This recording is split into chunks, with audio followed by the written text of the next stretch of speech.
Good afternoon, everybody. We're here again for another episode of 30 for 30. Stormborn is a little bit distracted this afternoon because one of his friends is running wild and free in the arena. So that's why he's keeping turning his head to check out where he is. So I won't stay here very long talking to you because I'm sorry, he needs more my attention in this moment than you guys do. We visited about working with the lasso rope yesterday and the day before, and today I like to add another couple of steps and pieces of working with the rope that I like to do with my horses, whether they are young or also a little bit more experienced, because sometimes we take things a little bit for granted, and turns out that the horses are not as checked out as we thought, right? So just to finish up this part with the lasso rope, my one exercise that I have forgot to mention the other day is, remember when I said about tossing the rope on their bum? Well, there is something else to add to it, and it's something I find it quite useful to get horses lighter and lighter, and that is, just in a second, oops, by having this rope. We'll see if I can get him through it.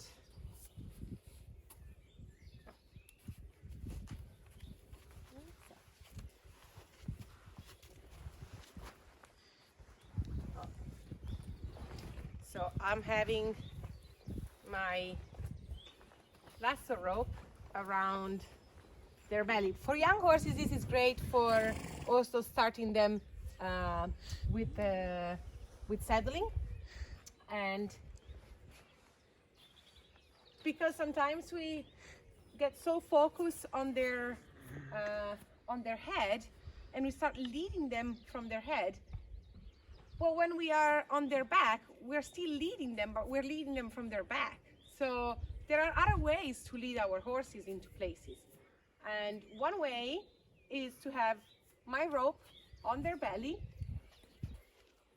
and I'm gonna start leading my horse with my rope. That could be added to simulating sometimes stirrup. So if I do this with my stirrup and I create energy, I like my horse to walk. See, I'm not doing it now, and I drop my energy, therefore my horse should stop. So you can practice this again. See if you can get your horse to there. He's taking more the hind in this moment because I didn't give him really a direction to go forward, but there was some energy coming at this side, so he thought I should move out, like away from you.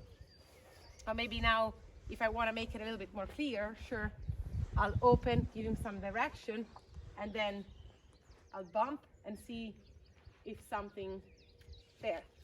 As he walks forward, I release.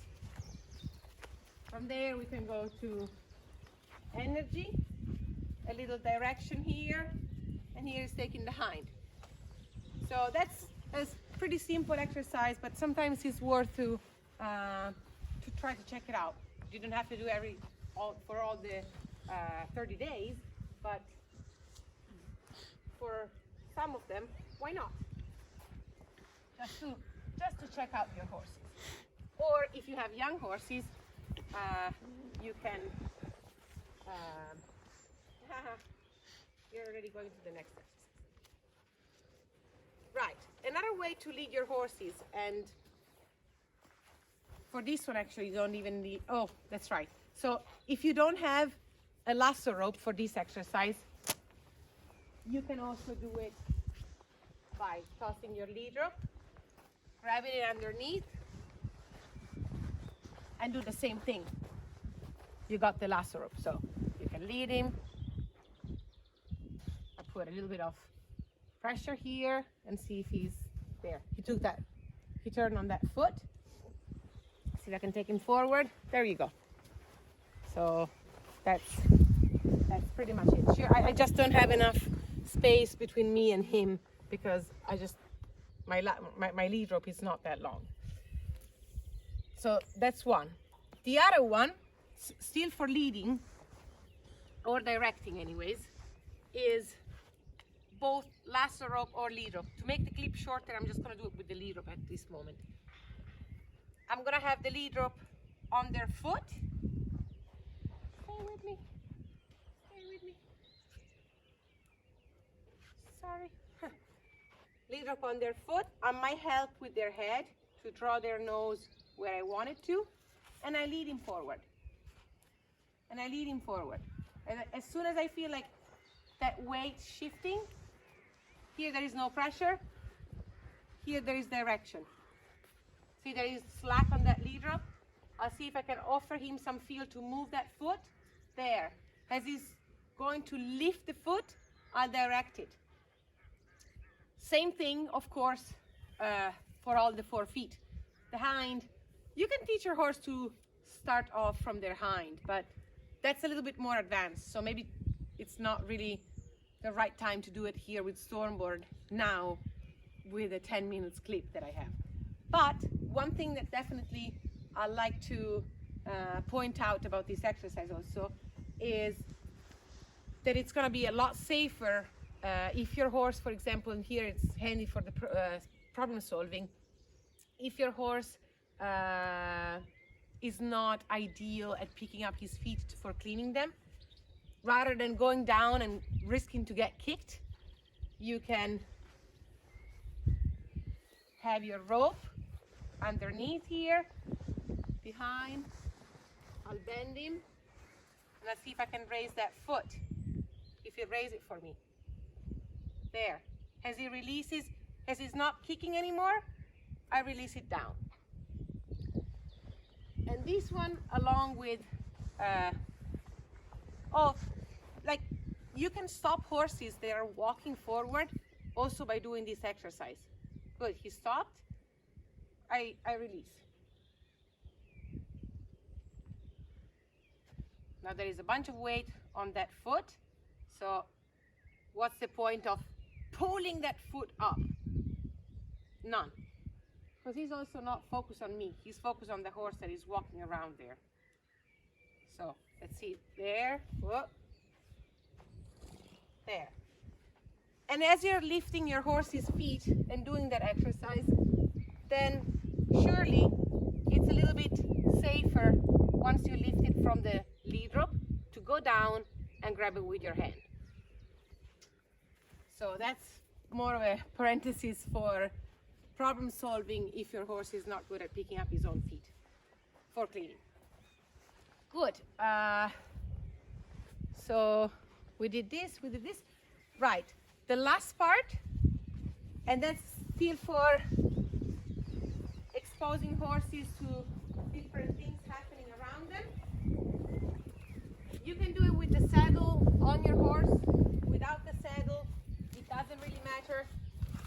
I'm sure most of you guys give horses some kind of feed. So you can grab a bag of feed and you can either put a rock in it, or in my case, I'm just gonna put some sand to make some weight. There, Stormboard is also like, that smells good, must be friendly. Good. This one I actually never did it with Stormboard, so we'll see how he feels about this. I remember Paul did it in Arizona a few years ago, but yeah, it's not really something that I thought about doing in really long time. So maybe it's the time now that I should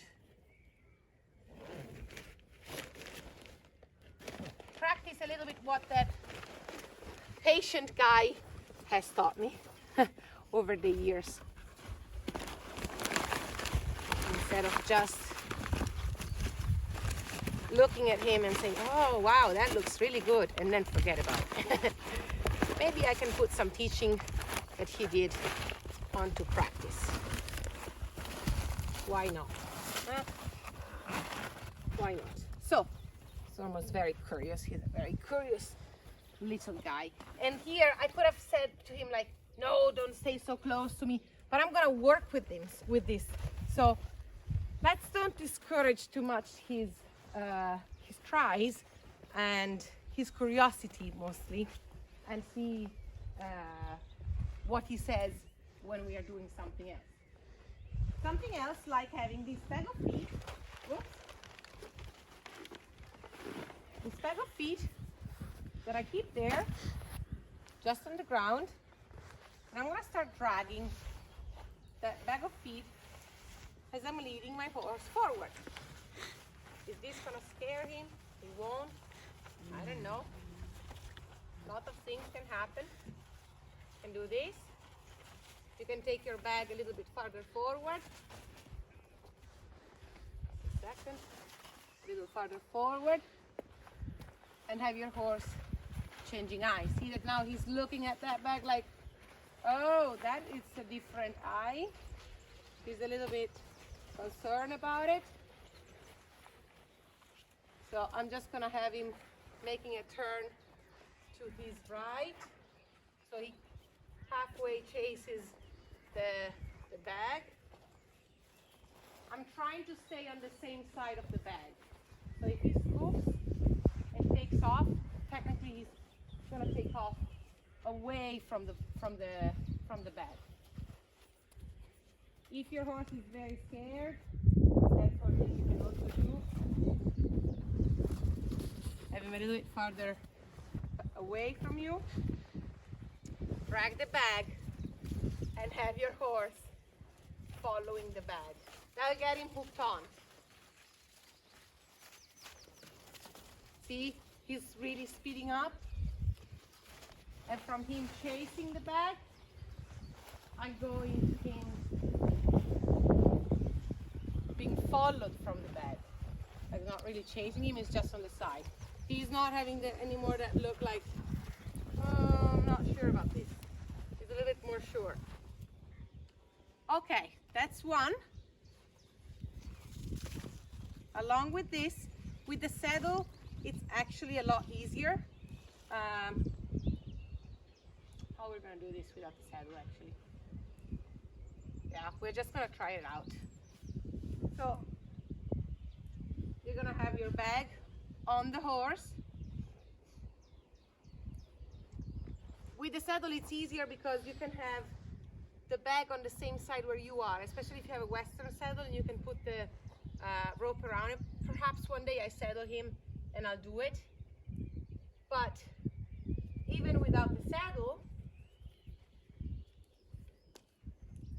you can start work on this.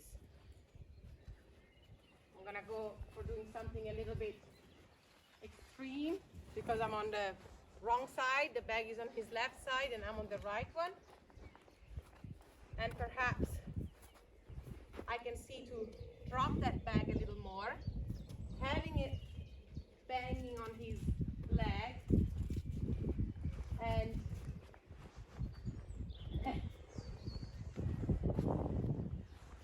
taking forward. He's like, really? That's happening now?